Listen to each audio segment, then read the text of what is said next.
ఆదివారం పూజలు పాల్పంచుకున్నారు. గ్రామాల్లో కూడా ఫాదర్ గారు ఇవ్వబడి చేసినప్పుడు ఫాదర్ గారి గురించి మీకు చక్కగా అర్థమైంది.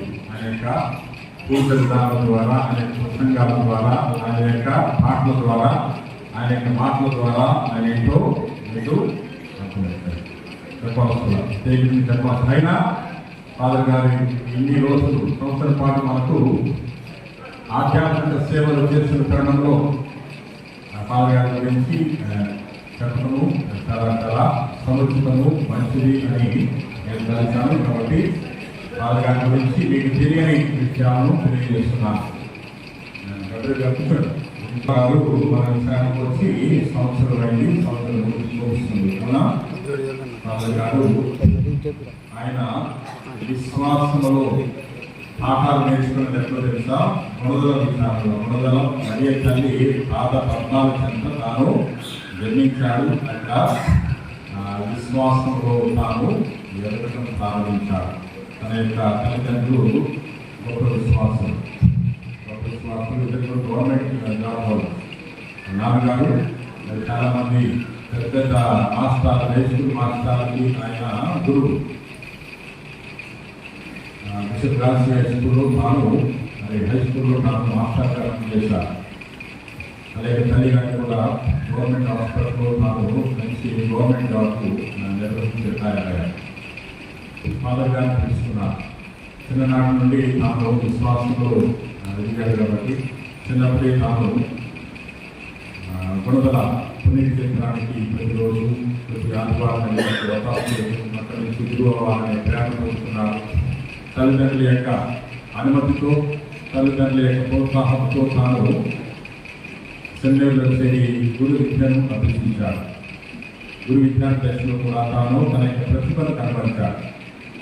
తన యొక్క పాటల ద్వారా, తన యొక్క చదువు ద్వారా, తన యొక్క ఆటల ద్వారా, తన యొక్క మిమిక్రీ ద్వారా, తన యొక్క ప్రసంగాల ద్వారా విద్యార్థి దశలో గురు విద్యార్థిగా ఉన్నప్పుడు కూడా మరి అక్కడ ఉన్న ఆచార్యులు, అక్కడ ఉన్న ప్రొఫెసర్స్ యొక్క మన్ననను ఫాదర్ గారు పొందుతున్నారు. సహోదరులు నా దగ్గరికి వచ్చి రిజల్ట్ చేశారు. నెల్లూరుపేటలో 2003 అనుకుంటున్నాను. 2003-4 సంవత్సరంలో ఫాదర్ గారు రిజల్ట్ చేశారు.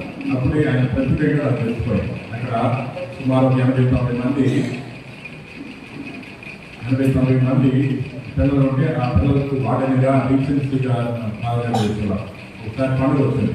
పండుగ వచ్చినప్పుడు ఆ విషయాన్ని నెల్లూరుపేట విషయాలందరినీ కూడా మరి ఆనందవ్యక్తం చేయడానికి ఆ పిల్లలతో చక్కటి డ్రామా ఆయనే సెంటర్ చేసేసుకుని పిల్లలందరితో ఒక డ్రామా వేసేసి రాత్రంతా విచారణ రైతులను మరి ఎక్స్ప్లెయిన్ చేయడం జరిగింది. అప్పుడే ఫాదర్ గారి యొక్క టాలెంట్ ఏంటో జరిగింది. అక్కడే ఆ వయసులోనే ఫాదర్ గారు మిమిక్రీ చేసేవాడు. చక్కగా పాటలు నేర్పించడం, డ్యాన్స్ నేర్పించడం, తర్వాత చక్కగా పిల్లలందరినీ ప్రోత్సహించడం ఆనాడు చూసి నేను ప్రోత్సహించాను.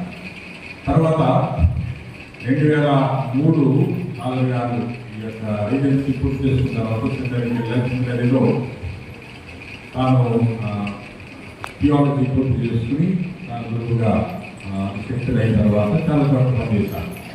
సహాయకులుగా మరి హనుమాన్ జంక్షన్లో తర్వాత కథీడ్రల్, సెయింట్ పాల్స్ కథీడ్రల్లో పనిచేశారు. తర్వాత నందిగామ శాఖ ఫాదర్ గారు అక్కడ పనిచేశారు. నాకు ముందు శాఖ గారు పనిచేశారు. అక్కడ ఫాదర్ గారు మరి అసిస్టెంట్గా సహాయకులుగా పనిచేశారు. అనంతరము ఫాదర్ గారి యొక్క ప్రతిభను చూసి బిషప్ గారు తనకు మంచి పోస్ట్ ఇచ్చారు. Youth director. ఆ యూత్గా ఉన్న రోజుల్లో చాలామంది మన విద్యార్థులు వెళ్ళి యూత్ మీటింగ్లో పాల్గొనుకునేవారు. అప్పుడే ఆల్మోస్ట్ ఒక 14-14 సంవత్సరాలనే ఫాదర్ గారు యూత్ డైరెక్టర్గా, మెడ్రాస్న యూత్ డైరెక్టర్గా పనిచేసి తన పాటలు కూడా తాను రిలీజ్ చేశారు. యూత్తో అది పాటలకు నృత్యం చేయించడము, మనతో పాటించడము, తాను లేఖి రాయటము, స్వతంత్రం చేయటము, సీడీలు ఆ రోజుల్లోనే తాను చేసేవారు. సో తన యొక్క టాలెంట్స్ అనేవి కూడా యూత్ వినియోగించారు. ఆ రోజుల్లో చాలా యాక్టివ్ ఉండేవారు. ఇప్పుడు ఏ విషయానికి వెళ్ళినా మాకు తెలిసి మీరు యూత్ డైరెక్టర్గా ఉన్నప్పుడు మేము యూత్ మీటింగ్ చాలా చెప్పబడుతుంది.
రాదు అట్లా తీయాలి ఎప్పుడు కూడా.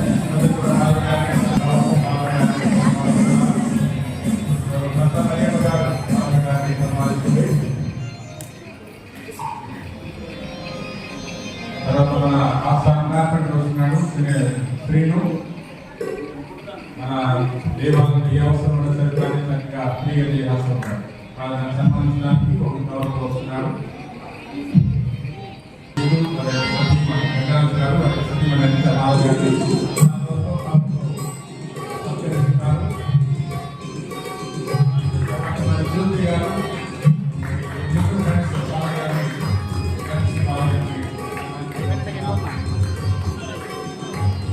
చూడండి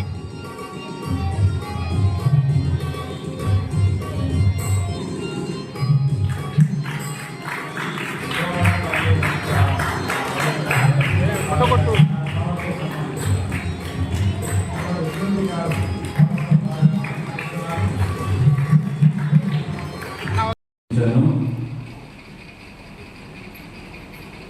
ఈ బలి పూజ ద్వారా దేవుడు మీ అందరికీ కూడా ఆశీర్వదించాలని ప్రార్థన. ఈయన ఆ సన్మానం ఎంతో గొప్పగా ఏర్పాటు చేసిన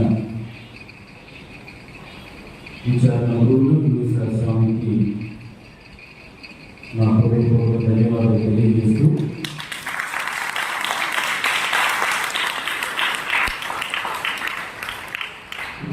నాకైతే వెళ్ళాలని లేదు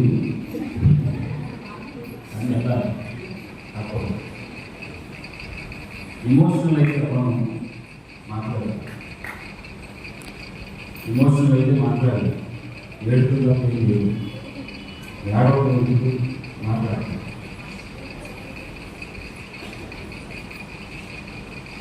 నాకు ఇది క్రైస్తవులకు ఒకే జన్మ, ఒక జన్మ ఒకే జన్మ. దేవుడు నాకు జన్మ ఇచ్చాడు. కొన్ని కారణాల వల్ల దైవ సేవకు కొంచెం దూరమైన మళ్ళీ దేవుడు నన్ను శ్రీసభలోకి తీసుకొచ్చి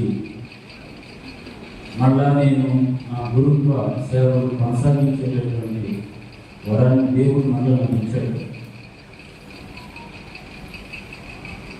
దేవపాదం ఎవరు బాగా చూసుకుంటారు అనే విషయాన్ని ఆలోచన చేసి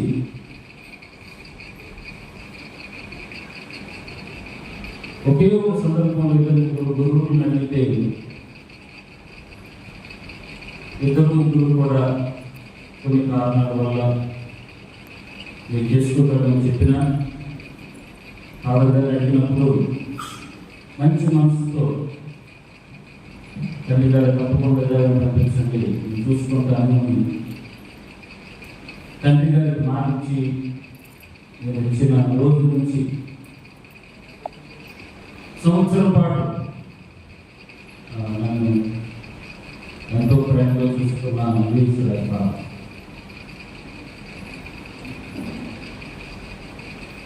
నేను చెప్పేటటువంటి మాటల్లో ఎటువంటి అతిశయోక్తి ఉండదు, ఉన్నట్టుగా చెప్పేటటువంటి మనిషి నేను. ఈ సంవత్సరంలో నేను నా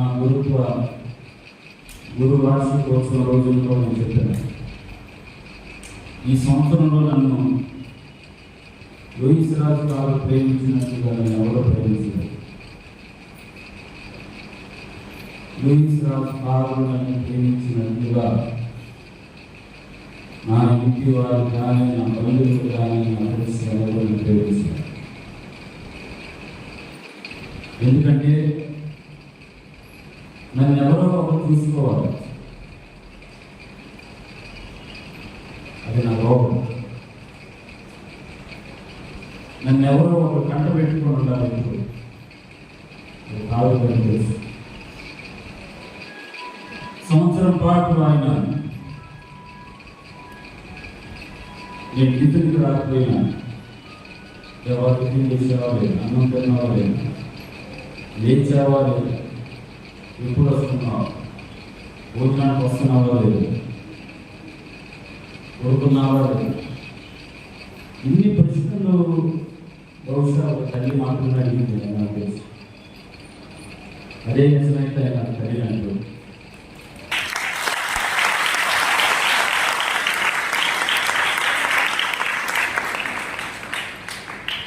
మనం ఏంటంటే వెళ్తున్నప్పుడు ఇది వెళ్ళకూడదు, అక్కడ జాగ్రత్తగా ఉంటుంది ఎక్కువసేపు ఉన్నాము, వాళ్ళతో జాగ్రత్తగా ఉండు, వీళ్ళతో జాగ్రత్తగా ఉండు, అటువంటి వాళ్ళతో కలవమాకు, వాళ్ళని పాడు చేస్తారు అని ఎవరు చెప్తారు? తండ్రి చెప్తారు. ఒకవేళ అదే నిజమైతే ఆయన తండ్రి అంటే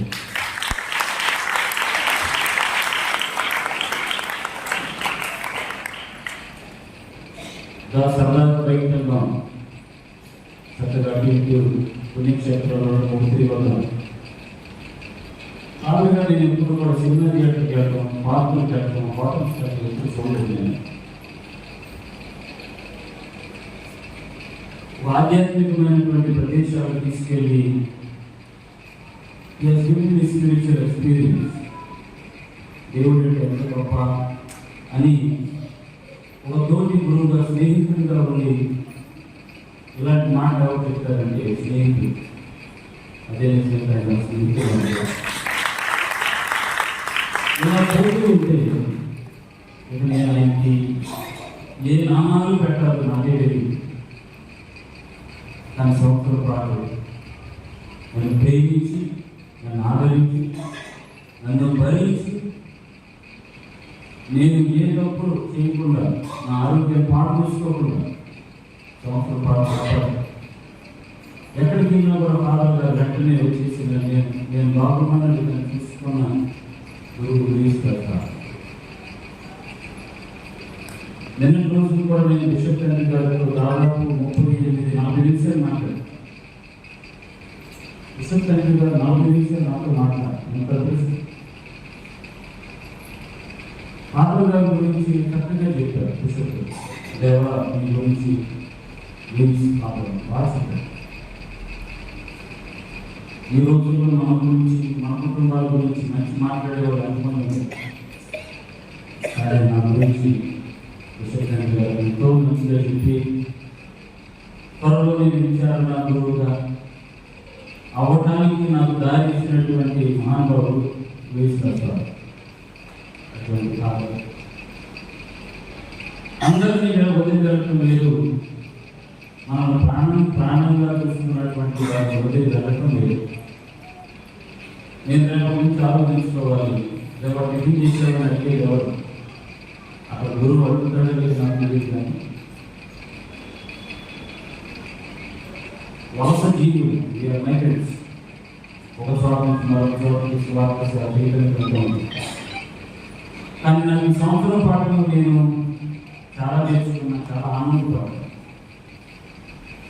నేను తిరిగి ఇంత గొప్పగా ప్రసంగాల విషయంలో కానీ, దైవ సేవ విషయంలో కానీ ఇంత నిలబడుకున్నానంటే ఇక్కడ మీరందరూ నాకు ఇచ్చినటువంటి స్ఫూర్తి, ఇచ్చిన ఇన్స్పిరేషన్. ప్రతి గ్రామం, నేను వెళ్ళినటువంటి ప్రతి గ్రామం, నేను ఆదరించినటువంటి మీరు ఒక అమౌంట్ ఆఫ్ లవ్ నాకు ఇది ఇష్టం అంటే ఫాదర్ గారి ఒకవేళ ఇష్టం లేకపోయినా ఫాదర్ గారి వెంటనే ఫాదర్ గారికి ఇచ్చాను అని నాకు తీసుకొచ్చి నాకు అన్నం పెట్టి ఇష్టమైనటువంటి వంటగా చేసి పెట్టి నేను ఎంతో ప్రేమ తీసుకున్నాను. ముందుగా ఎంతో ప్రేమ నా మీద స్వామికి నా హృదయపూర్వక ధన్యవాదాలు.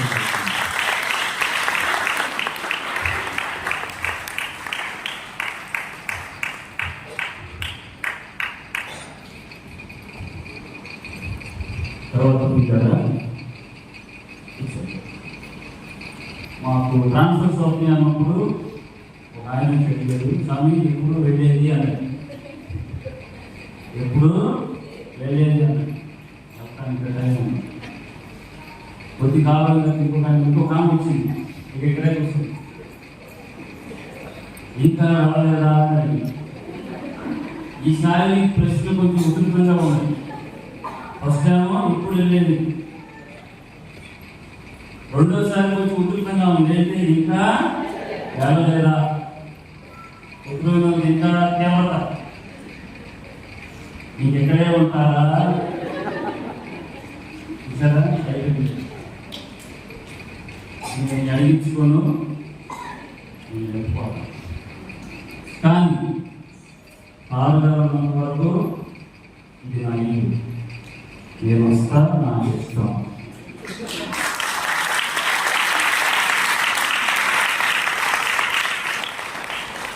భారతదేశం మీద ఉన్నటువంటి ఆయనకి నాకున్న అది నా సంబంధం.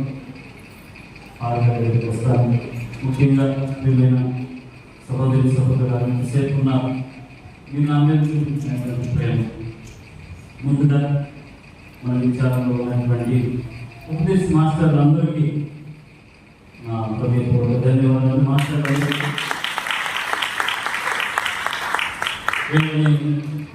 ఫాదర్ గారు కూడా కొంచెం పంపించుకున్నారు.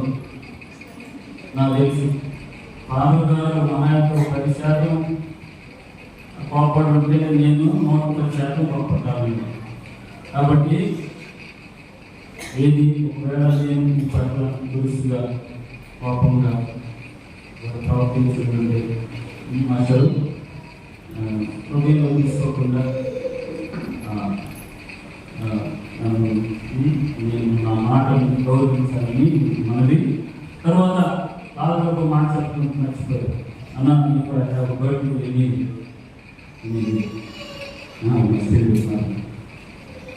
తర్వాత మన విచారమైనటువంటి పెద్దలందరికీ పేరు పేరుగా నేను చెప్పలేను.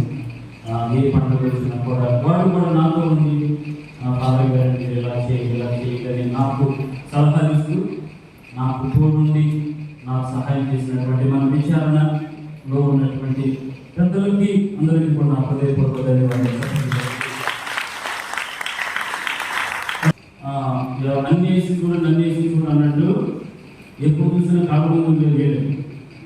సాయంత్రం అయితే లేకపోతే పదవులు కానీ సినిమాలు కానీ చీపులు కట్టుకొని ఎదురు వచ్చేటటువంటి వాడు విచారణ ఆడపడుతుందో వీళ్ళంతా వాళ్ళు ఎంతో చక్కగా నా మీద ప్రేమ చూపించి ఇప్పుడు ప్రవర్తించి నన్ను ఆదరించినటువంటి మరింత సభ్యులకు నా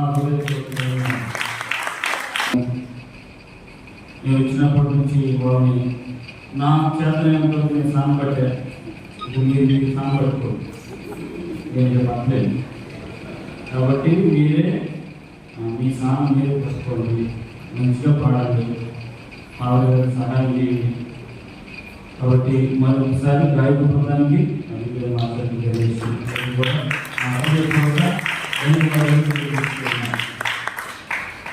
చివరిగా